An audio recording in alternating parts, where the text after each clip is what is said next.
നിങ്ങളുടെ ഇഷ്ട പരമ്പരകൾ എക്സ്ക്ലൂസീവായി സൺ നെക്സ്റ്റ് ആപ്പിലൂടെ തികച്ചും ഫ്രീ ആയി ഇപ്പോഴേ ആപ്പ് ഡൗൺലോഡ് ചെയ്യൂ. അതൊക്കെ ഞാൻ നോക്കിക്കൊള്ളാം സ്വാമി.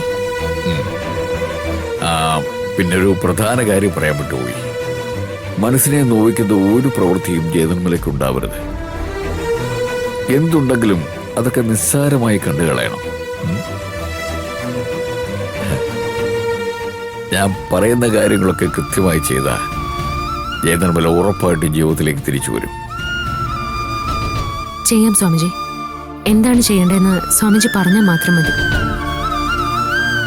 ശരിക്കും പറഞ്ഞാൽ ഭാവന തന്നെ കഴിയുന്നത് ജയനിർമ്മലയെ പരിചരിക്കണം. ഒരു നഴ്സായ ഭാവനയാവുമ്പോൾ പേഷ്യന്റിനും മറ്റുള്ളവർക്കും ഒരു സന്തോഷമാവും. ഉറപ്പായി സ്വാമിജി.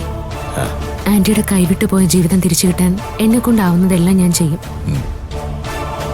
എന്റെ അമ്മയെ ഞാൻ എങ്ങനെയാണോ നോക്കുന്നത് അതുപോലെ തന്നെ ആന്റിയെ നോക്കിക്കോളാം. ഗുഡ് ഭാവന. ഈ മനസ്സാണ് രോഗിയെ പരിചരിക്കുന്ന ഓരോരുത്തർക്കും വേണ്ടത്. ഈ അവസരം ഭാവന നല്ലതുപോലെ ഉപയോഗപ്പെടുത്തണം. കേട്ടല്ലോ? കേട്ടു സ്വാമിജി. സ്വാമിജിയുടെ ഒരു വാക്കുകളും ഞാൻ തള്ളിക്കളയില്ല. എന്നെ വിശ്വസിക്കാം.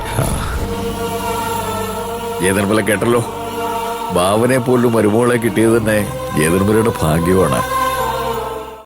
നമ്മൾ പറയുന്ന കാര്യങ്ങള് അതേ ലാഘവത്തോടെ മനസ്സിലേറ്റുന്നത് വലിയ കാര്യമാണ്. എല്ലാവർക്കും ഇതുപോലെ കഴിഞ്ഞെന്ന് വരില്ല കേട്ടോ. അറിയാം സ്വാമിജി. ഭാവനയ്ക്ക് ഇതെല്ലാം ഉൾക്കൊള്ളാനും ചെയ്ത് ഫലിപ്പിക്കാനും കഴിയും. പരസ്പര വിശ്വാസമാണ് എവിടെയും ഗുണം ചെയ്യുന്നത്. ഇവിടെ പിന്നെ അതുണ്ടല്ലോ അല്ലേ? മരുന്നിനെ പോലെ തന്നെ പ്രധാനമാണ് രോഗി പരിചരണവും. അത് ചെയ്ത് ഫലിപ്പിക്കാൻ എല്ലാവരെയും കൊണ്ടും പറ്റില്ല. ഇവിടെ ആ കാര്യത്തിൽ എനിക്കിതാ ഒരു സംശയവുമില്ല.